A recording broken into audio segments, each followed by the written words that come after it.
Hello everyone, my name is Saloni and I welcome to all of you in our YouTube classes Dear Mayank sir। आप सभी का बहुत बहुत स्वागत है हमारे इस चैनल पे। और आज की जो क्लासेस है ये यूपीपी के लिए जीके की क्लासेस होने वाली हैं। तो आप सभी लोग फटाफट से लाइव आ जाइए और चैनल को शेयर सब्सक्राइब एंड लाइक ज़रूर कर दीजिए। जो लोग पहली बार आए चैनल को सब्सक्राइब कर दें। फटाफट से लाइव आइए सभी लोग, शेयर ज़रूर कर दीजिए अपने सभी फ्रेंड्स को। तो आज की सीरीज की तरफ हम लोग बढ़ेंगे, ठीक है। और हमारी सीरीज का आज पहला क्वेश्चन है, पहाड़ों पर चढ़ते समय वायु दबाव क्या होता है? बढ़ता है, घटता है, अपरिवर्तित रहता है या इनमें से कोई नहीं? सभी लोग जवाब देंगे।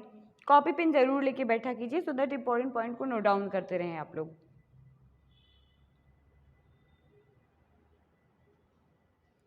बताइए, पहाड़ों पर चढ़ते समय वायु का जो दबाव होता है वो बढ़ता है, घटता है, अपरिवर्तित रहता है या इनमें से कोई नहीं? सभी लोग जवाब देंगे।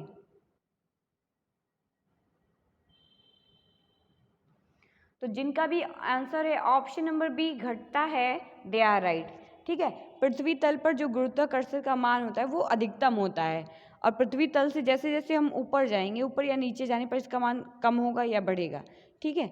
और ऊंचाई पे जितने जाएंगे उतना ही कम होगा, वायु दाब भी उतना ही कम होगा, ठीक है। बढ़ते हैं अगले क्वेश्चन की तरफ और हमारा अगला क्वेश्चन है, वाष्पीकरण के फलस्वरूप क्या होता है ये बताइए। तापमान और दाब में यादृच्छिक वृद्धि, शीतलन, तापमान में वृद्धि, तापन। बताइए, सभी लोग जवाब देंगे। वाष्पीकरण के फलस्वरूप क्या होता है? टेम्परेचर की बात हो रही है इसमें। तो जिन्होंने भी जवाब दिया है ऑप्शन नंबर बी शीतलन, दे आर राइट, ठीक है। वाष्पीकरण के फलस्वरूप शीतलन होता है क्योंकि ये इस प्रक्रिया में जो ऊष्मा ऊर्जा होती है उसकी ज़रूरत होती है। तरल से गैस में परिवर्तित होने पर अणुओं द्वारा जो ऊर्जा होती है वो अवशोषित कर ली जाती है, ठीक है। बढ़ते हैं नेक्स्ट क्वेश्चन की तरफ और हमारा अगला क्वेश्चन है, वैदिक काल में निम्नलिखित में से किस अनाज के लिए व्रीहि शब्द का प्रयोग किया जाता है? बताइए, व्रीहि शब्द का प्रयोग कौन से अनाज के लिए किया जाता है? ऑप्शन है आपके गेहूं, मक्का, जौ, चावल। सभी लोग जवाब देंगे।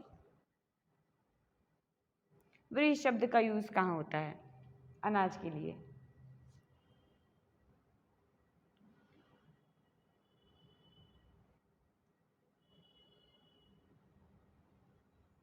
तो जिन्होंने भी जवाब दिया ऑप्शन नंबर डी चावल, दे आर राइट, ठीक है। वैदिक काल में जो व्रीहि थी उसको धान के लिए, चावल के लिए यूज किया जाता था। इसके अलावा यव की बात करें, यव मतलब जौ हो गया, माड़ उड़द को बोलते हैं, और मृदक जो होता है वो मूंग है, गोधूम, गेहूं आदि अनाजों का जो वर्णन होता है वो यजुर्वेद में मिलता है। बढ़ते हैं नेक्स्ट क्वेश्चन की तरफ और हमारा अगला क्वेश्चन है, जैन धर्म में 23वें तीर्थंकर कौन थे? बताइए। ऋषभ देव, महावीर स्वामी, पार्श्वनाथ, मल्लिनाथ। सभी लोग कमेंट करेंगे, जवाब दीजिए सभी लोग।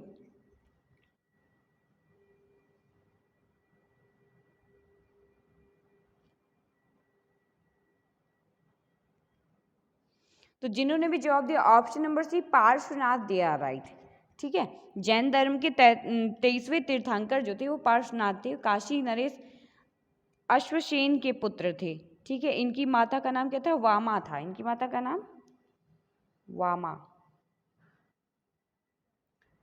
ठीक है। इनका समय जो है महावीर स्वामी से 250 वर्ष पहले का माना गया है। बढ़ते हैं अगले क्वेश्चन की तरफ और हमारा अगला क्वेश्चन है, दूसरे चंद्रगुप्त के कार्यकाल में निम्न में से किसने भारत का दौरा किया था? फाहियान, ह्वेनसांग, अश्वघोष, वसुमित्र। बताइए।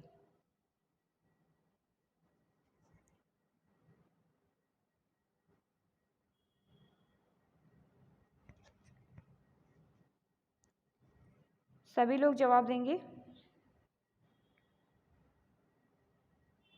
चंद्रगुप्त द्वितीय के कार्यकाल की बात हो रही है।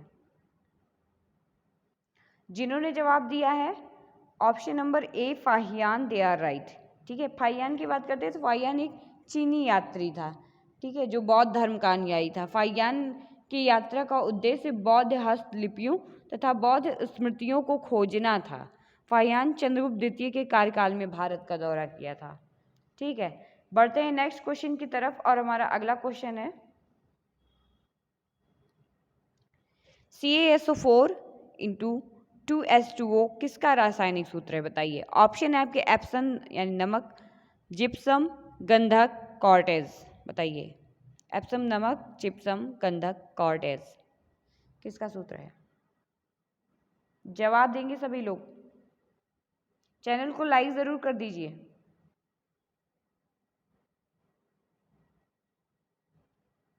तो जिन्होंने भी जवाब दिया option number B gypsum, they are right. ठीक है, ये जिप्सम का रासायनिक सूत्र है। जिप्सम क्या होता है? एक परतदार खनिज होता है जिसे सेलेनाइट भी कहते हैं। बढ़ते हैं नेक्स्ट क्वेश्चन की तरफ और हमारा अगला क्वेश्चन है उच्च शुद्धता का जर्मेनियम किसके द्वारा प्राप्त किया जाता है?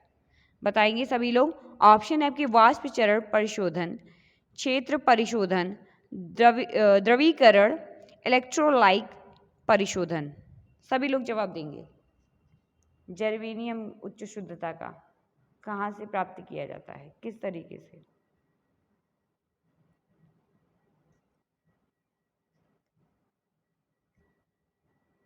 तो जिन्होंने भी जवाब दिया है option number B, they are right, क्षेत्र परिशोधन। ठीक है, जो उच्च शुद्धता का जर्मेनियम होता है वो क्षेत्र परिशोधन के द्वारा प्राप्त किया जाता है और ये तत्व जो है वो अल्प मात्रा में पृथ्वी पर पाया जाता है। अगर देखा जाए जनरली तो ये जस्ते के खनिज से प्राप्त होता है। ठीक है, बढ़ते हैं नेक्स्ट क्वेश्चन की तरफ और हमारा अगला क्वेश्चन है प्राकृतिक स्थलीय पारिस्थितिकी तंत्र का उदाहरण निम्नलिखित में से कौन सा है? ऑप्शन है आपके जल जीवशाला, झील, घास स्थल, महासागर। बताइए, प्राकृतिक स्थलीय पारिस्थितिकी तंत्र का उदाहरण।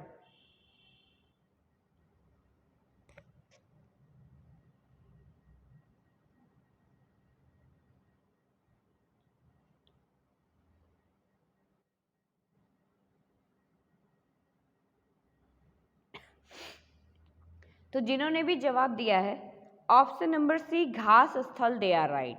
ठीक है, घास स्थल जो प्राकृतिक स्थलीय पारिस्थितिकी तंत्र है उसके उदाहरण में टुंड्रा, टैंगा जिसको बोलते हैं, समशीतोष्ण पर्णपाती वन, उष्णकटिबंधीय वर्षा वन, घास के मैदान और रेगिस्तान शामिल हैं। ठीक है, बढ़ते हैं नेक्स्ट क्वेश्चन की तरफ और हमारा अगला क्वेश्चन है निम्नलिखित मुगलों में से उनके साम्राज्य का संस्थापक कौन था? बताइए, मुगलों के संस्थापक। ऑप्शन है आपके बाबर, बहादुर शाह, शाहजहां, अकबर। सभी लोग जवाब दीजिए। मुगल साम्राज्य के संस्थापक।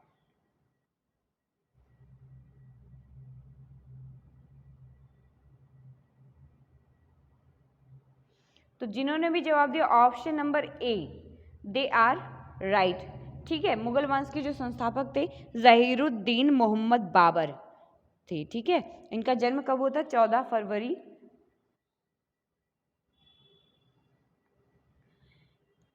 1483। ठीक है, 1483 में हुआ था।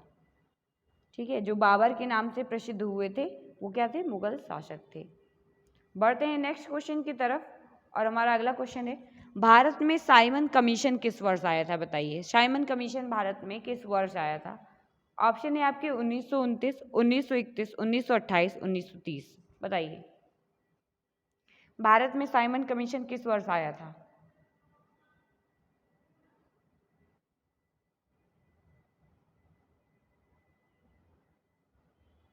तो भारत में साइमन कमीशन जो था, जिन्होंने जवाब दिया option number C 1928, they are right.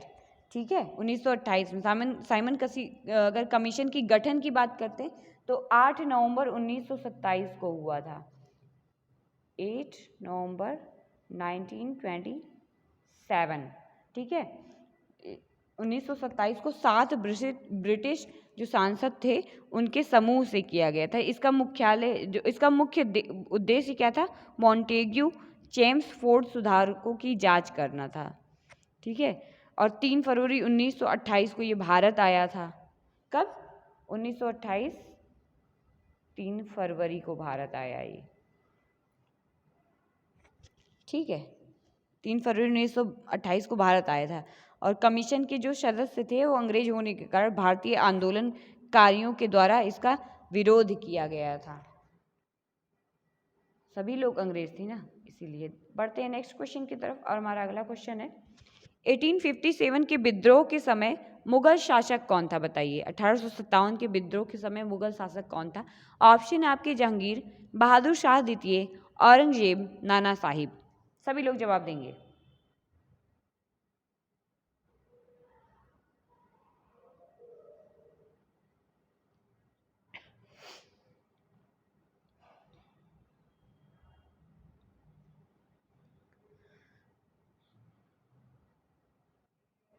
तो जिन्होंने भी जवाब दिया है option number B Bahadur Shah द्वितीय, दे आर राइट, ठीक है, बहादुर शाह द्वितीय। 1857 का जो भारतीय विद्रोह के समय भारत में ब्रिटिश कंपनी शासन के खिलाफ एक व्यापक विद्रोह था जो असफल था, ठीक है। और उस दौरान मुगल बादशाह बहादुर शाह जफर यानी बहादुर शाह द्वितीय जिसको बोलते हैं वो थे। 1857 की क्रांति के समय भारत का गवर्नर जनरल की बात करते तो कौन थे? लॉर्ड कैनिंग थे। और इंग्लैंड के प्रधानमंत्री पामस्टर्न थे। बढ़ते हैं नेक्स्ट क्वेश्चन की तरफ, और हमारा अगला क्वेश्चन है चुरकुला नृत्य किससे संबंधित है, बताइए। चुरकुला नृत्य, ऑप्शन आपके गुजरात, मध्य प्रदेश, उत्तर प्रदेश, बिहार।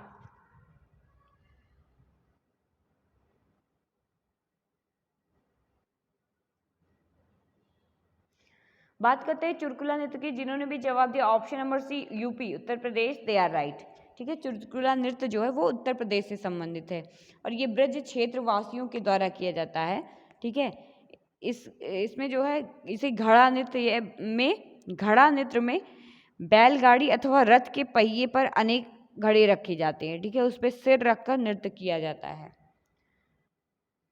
बढ़ते हैं नेक्स्ट क्वेश्चन की तरफ, और हमारा अगला क्वेश्चन है शरीर के किस भाग में त्रिज्या अस्थि स्थित है, बताइए। त्रिज्या अस्थि, ऑप्शन है आपकी कलाई, जबड़ा, जांघ, पैर।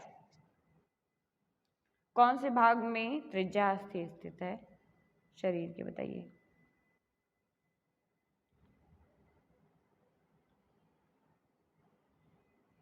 बात करते हैं मानव शरीर की, तो इसमें कितनी हड्डियां पाई जाती है? 206 वयस्क लोगों की, ठीक है, हड्डियां पाई जाती हैं, ठीक है। त्रिज्या अस्थि जो होती है जिसे रेडियस बोन कहते हैं, ये कहाँ पाई जाती है? जिन्होंने जवाब दिया ऑप्शन नंबर 1 कलाई में, ठीक है, कलाई में पाई जाती है, दे आर राइट। अगला क्वेश्चन है हमारा रोजेशिया एक आम बीमारी है जो मानव शरीर के किस भाग को प्रभावित करती है, बताइए। रोजेशिया ये मुहासा है, ठीक है, त्वचा का बिगड़ा रूप होता है। जिन्होंने जवाब दिया है ऑप्शन नंबर सी त्वचा, दे आर राइट, त्वचा जिन्होंने जवाब दिया है, ये मध्यम आयु में होता है, ठीक है, गोरी त्वचा वाली महिलाओं को ज़्यादा होता है। बढ़ते हैं अगले क्वेश्चन की तरफ, और हमारा अगला क्वेश्चन है हमारे राष्ट्रीय गीत का अनुवाद किसने किया है, बताइए। राष्ट्रीय गीत का अनुवाद, ऑप्शन आपके रविन्द्रनाथ टैगोर, बंकिम चंद्र चटर्जी, श्री अरविंदो, महात्मा गांधी। अनुवाद की बात कर रहा है, किसने लिखा है नहीं, किसने अनुवाद किया है।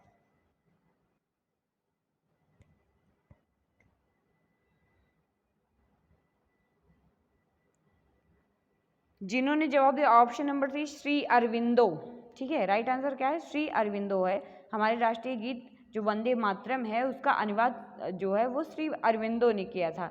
वंदे मातरम जो है हमारे भारत का राष्ट्रीय गीत है ना।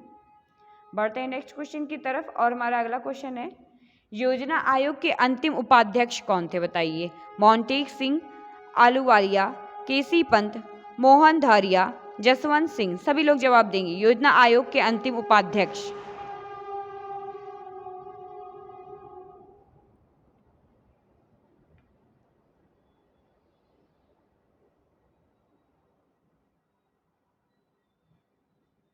तो जिन्होंने जवाब दिया option number A Montek Singh, Ahluwalia, they are right, ठीक है। योजना आयोग का जो गठन हुआ था वो 15 मार्च 1950 को हुआ था, 15 मार्च 1950, ठीक है, 1550 ईस्वी में हुआ था। और ये एक गैर संवैधानिक सलाहकारी परामर्श कारी निकाय है। इसका जो अध्यक्ष है वो तत्कालीन प्रधानमंत्री होता है। और अब इस आयोग का नाम बदलकर क्या किया गया है, नीति आयोग किया गया है। योजना आयोग को नीति आयोग के नाम से जाना गया। बढ़ते हैं नेक्स्ट क्वेश्चन की तरफ और हमारा अगला क्वेश्चन है वनस्पति कृषि जो खेती का एक प्रारंभिक रूप है पहली बार किसमें प्रयोग में लाया गया है, किस जगह पे। ठीक है, ऑप्शन आपके दक्षिण पूर्व यूरोप, दक्षिण पूर्व एशिया, दक्षिण अमेरिका के उत्तर पूर्वी क्षेत्र और मध्य एशिया। बताइए सभी लोग आंसर करेंगे।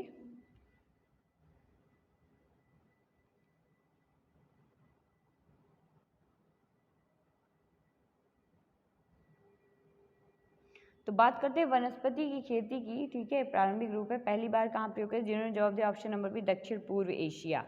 ठीक है, दक्षिण पूर्व एशिया में प्रयोग में लाया गया था वनस्पति कृषि पहली बार। ठीक है, ये खेती का एक प्रारंभिक रूप था।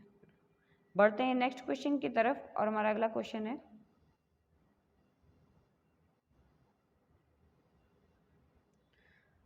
तूर दाल को अन्य किस नाम से जाना जाता है। बताइए तूर दाल को। ऑप्शन है आपके अरहर, जवार, मसूर, रागी।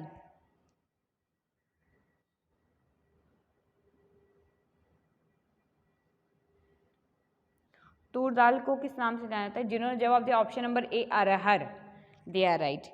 ठीक है, तूर दाल को अरहर दाल के नाम से जाना जाता है। इसमें खनिज, कार्बोहाइड्रेट, ठीक है, लोहा, कैल्शियम, ये सब पर्याप्त मात्रा में पाए जाते हैं।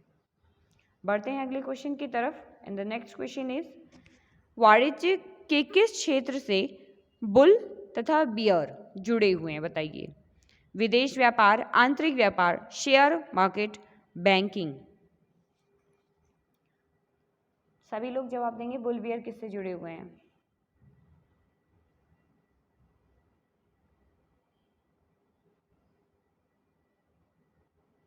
तो जिनका भी आंसर है ऑप्शन नंबर सी शेयर बाजार, दे आर राइट। ठीक है, वाणिज्य के जो शेयर बाजार क्षेत्र हैं उससे बुल तथा बियर जुड़ा हुआ है। बढ़ते हैं अगले क्वेश्चन की तरफ। द नेक्स्ट क्वेश्चन इज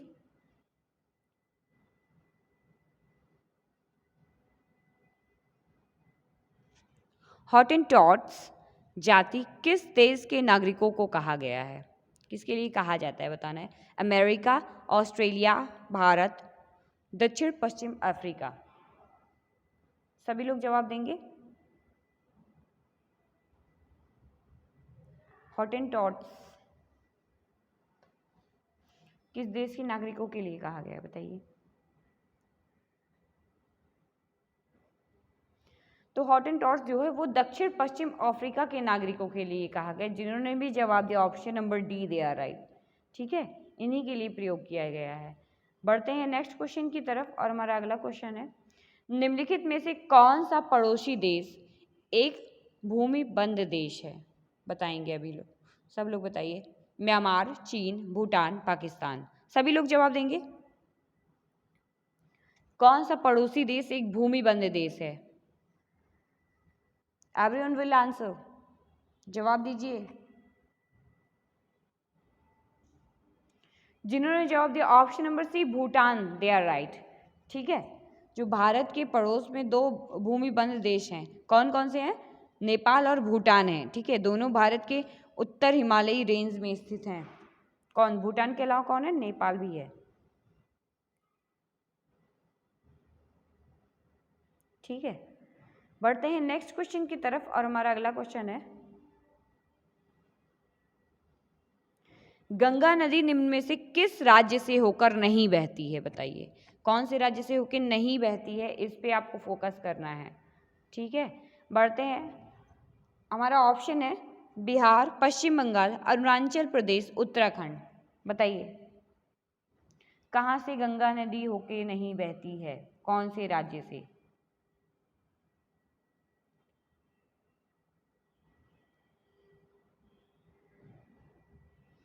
तो जिनका भी आंसर है option number C Arunachal Pradesh, they are right.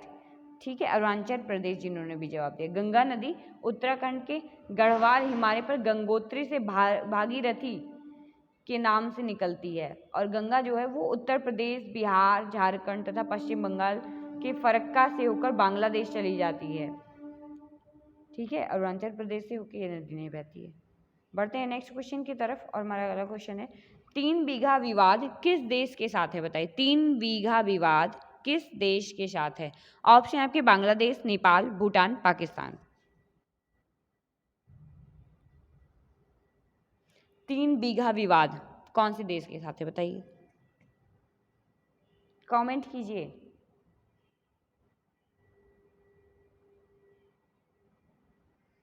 तो जिन्होंने जवाब दिया option number A Bangladesh, they are right.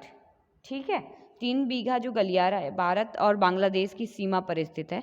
Bharat का एक भूभाग है, ठीक है, जो सितंबर 2011 में बांग्लादेश के लीज पर दे दिया गया था। कब? 2011 में, ठीक है, लीज पर दे दिया गया था, ताकि बांग्लादेश के जो दहग्राम यानी अंगरपोटा नामक अंतर्वेशों को सीधे भूभाग द्वारा बांग्लादेश से जोड़ा जा सके।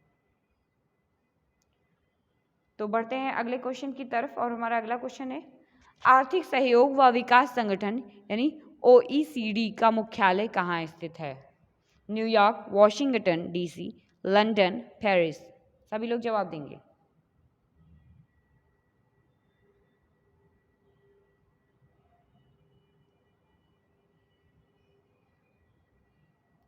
सभी लोग बताएंगे OECD का मुख्यालय कहाँ है?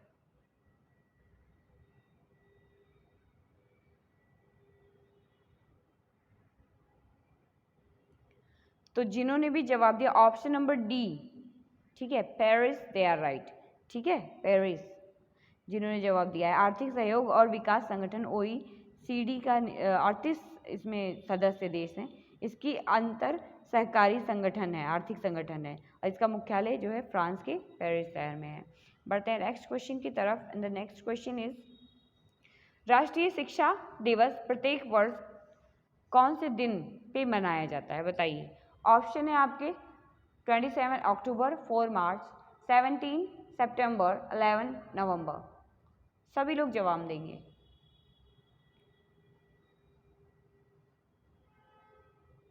इंटरनेशनल एजुकेशन डे, बताइए।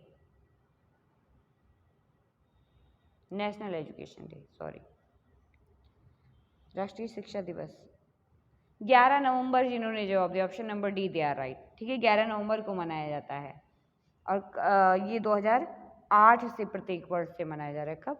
2008। बढ़ते हैं नेक्स्ट क्वेश्चन की तरफ, और हमारा अगला क्वेश्चन है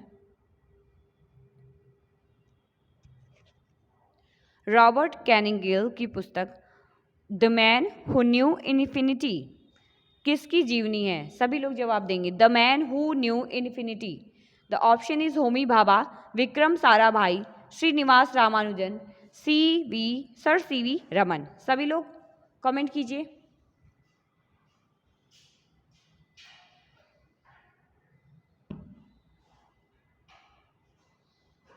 तो जिन्होंने जवाब दिया option number C, Srinivasa Ramanujam, they are right.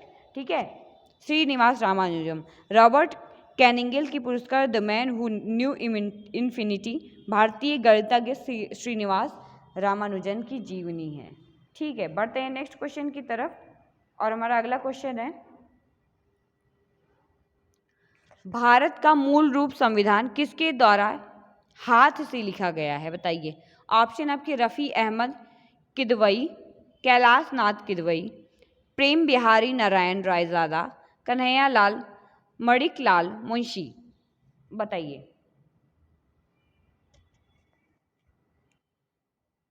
संविधान किसके द्वारा हाथ से लिखा गया है?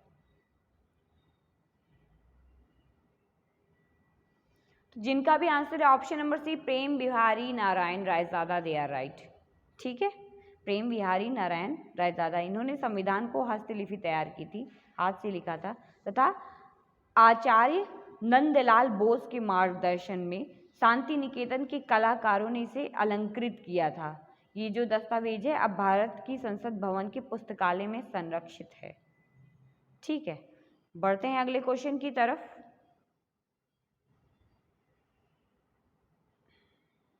The next question is Bharat के संविधान में कुल कितने भाग हैं? पार्ट्स बताने हैं आपको। ऑप्शन आपके 24, 20, 18, 22।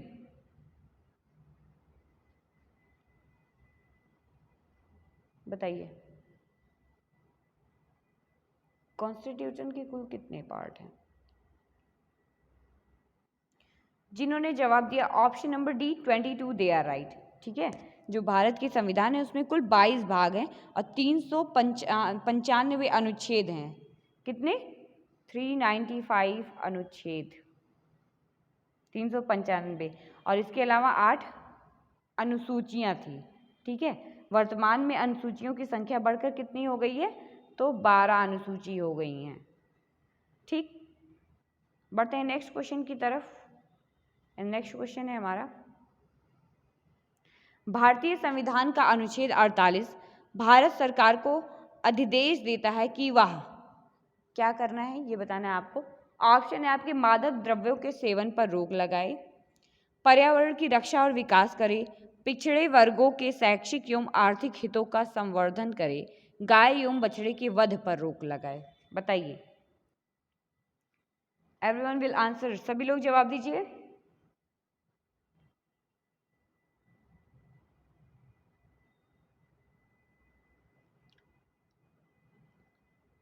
जिन्होंने भी जवाब दिया ऑप्शन नंबर डी, गाय एवं बछड़े के वध पर रोक लगाए, दे आर राइट। ठीक है, अनुच्छेद 48 में जो है वो राज्य कृषि और पशुपालन को आधुनिक रूप से वैज्ञानिक बनाने का प्रयास करेगा। विशेष रूप से जो दुधारू और दुधारू आंख पशु जो होते हैं उनकी नस्लें होती हैं, उनके संरक्षण और सुधार के लिए, उनका वध रोकने के लिए ये एक कदम शुरू किया गया। बढ़ते हैं नेक्स्ट क्वेश्चन की तरफ, और हमारा अगला क्वेश्चन है, यूपी का राज्य पक्षी कौन सा है? उत्तर प्रदेश का राज्य पक्षी बताना है आपको। ऑप्शन है आपके पन्ना कबूतर, मोनल, सारस क्रेन, राम चिरैया। बताइए। उत्तर प्रदेश का राज्य पक्षी कौन सा है?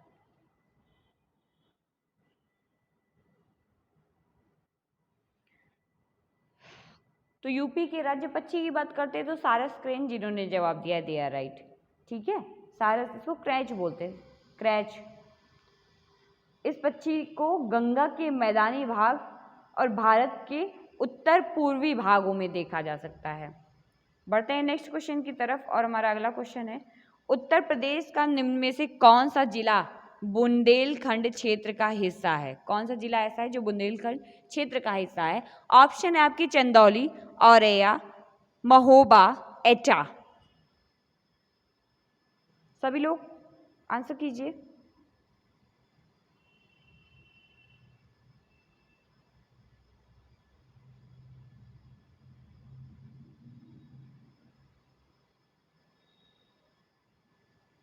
जो बुंदेलखंड है वो उत्तर प्रदेश के दक्षिण और मध्य प्रदेश के लगभग पूर्वोत्तर भाग में स्थित है। ठीक है, और उत्तर प्रदेश का जो जिला है, जिन्होंने जवाब दिया महोबा, ठीक है, दे आर राइट। महोबा जो है वो बुंदेलखंड क्षेत्र के अंदर ही आता है, उसी के अंतर्गत आता है। बढ़ते हैं नेक्स्ट क्वेश्चन की तरफ, और हमारा अगला क्वेश्चन है, उत्तर प्रदेश का क्षेत्रफल देश के कुल क्षेत्रफल का कितना लगभग है, ये बताना है आपको। ठीक है, यूपी का जो क्षेत्रफल है वो देश के कुल क्षेत्रफल का कितना लगभग है?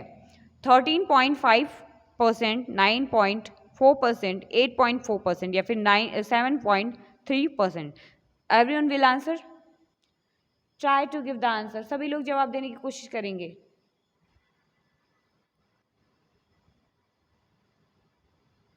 तो उत्तर प्रदेश के क्षेत्र का जो देश का लगभग कुल क्षेत्रफल है, ठीक है, जिन्होंने जवाब दिया option number D 7.3%, they are right.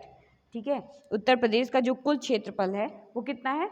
2,40,928, ठीक है, किलोमीटर स्क्वायर, वर्ग किलोमीटर है।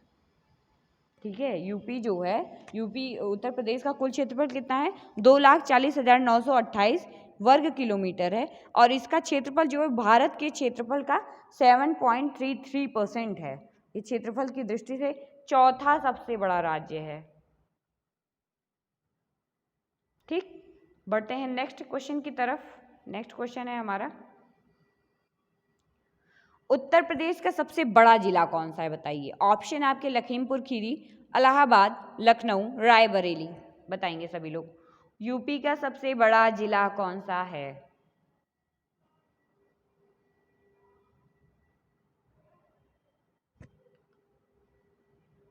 बताइए।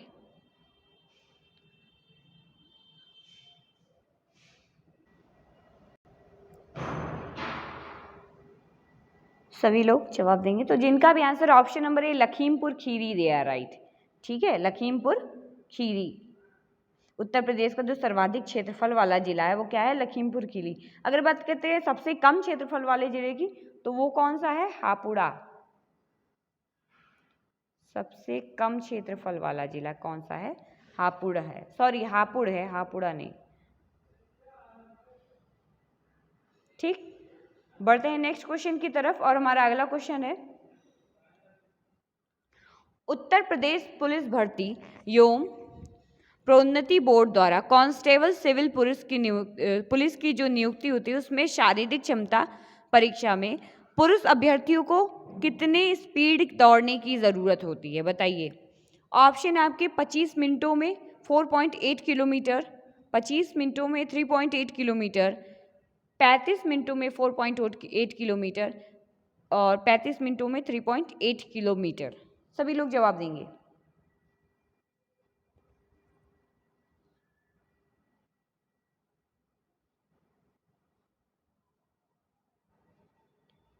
यस, जिन्होंने भी आंसर दिया ऑप्शन नंबर ए 25 मिनट में 4.8 किलोमीटर, दे आर राइट। ठीक है, जिन्होंने जवाब दिया option number A, they are right.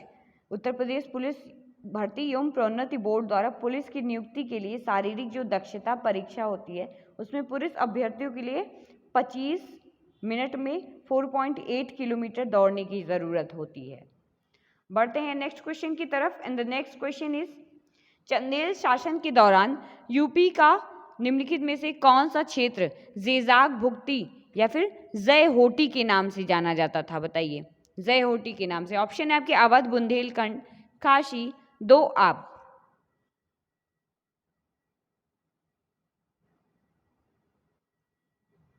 जेजाग भुक्ति या जय होटी के नाम से जाना जाता था। जिन्होंने आंसर किया option number B Bundelkhand, they are right. ठीक है, बुंदेलखंड। जेजाग भुक्ति या जय होटी एक वीर प्रश्वनी भूमि रही है और इस पर चंदेल राजाओं का शासन हुआ करता था। अब इसे कौन से नाम से जाना जाता है? बुंदेलखंड क्षेत्र के नाम से जाना जाता है। बढ़ते हैं नेक्स्ट क्वेश्चन की तरफ and the next question is हाल ही में भारतीय नौसेना में युद्धपोत की कमान संभालने वाली पहली महिला अफसर कौन बनी थी? बताइए। पहली महिला अफसर। ऑप्शन है आपकी Jaya Verma, Prerna Devasthali, Aarti Saha, Menka Mishra. Everyone will answer, try to give the answer. सभी लोग जवाब दीजिए, कमेंट कीजिए।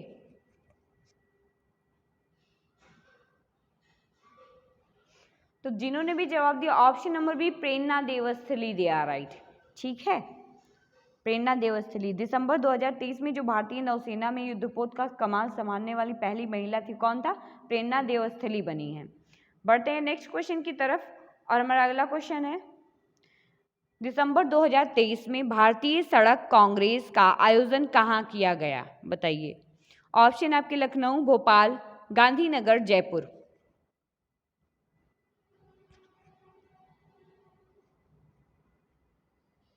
भारतीय सड़क कांग्रेस का आयोजन कहाँ किया गया था?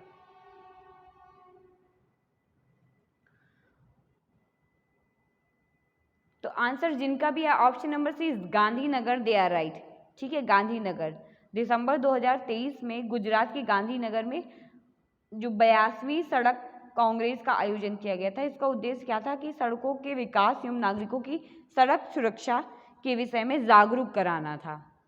बढ़ते हैं नेक्स्ट एंड लास्ट क्वेश्चन की तरफ and the last question is दिसंबर 2023 में जारी गतिशील भूजल संस्थान मूल्यांकन रिपोर्ट 2023 के अनुसार सर्वाधिक भूजल वृद्धि वाला राज्य कौन सा है?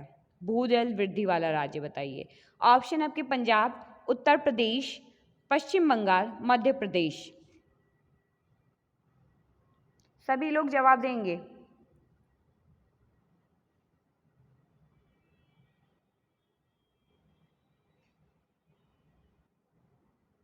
तो जल शक्ति मंत्रालय द्वारा जो जारी गतिशील भूजल संस्थान मूल्यांकन रिपोर्ट 2023 है, उसके अनुसार सर्वाधिक भूजल वृद्धि वाला राज्य कौन सा है? जिन्होंने जवाब दिया ऑप्शन नंबर सी, पश्चिम बंगाल दिया, राइट। ठीक है, पश्चिम बंगाल जो है राइट आंसर है। तो आज का सेशन आपको कैसा लगा कमेंट में ज़रूर बताइएगा और चैनल को लाइक शेयर सब्सक्राइब जरूर कीजिएगा। Thank you so much for attending the class.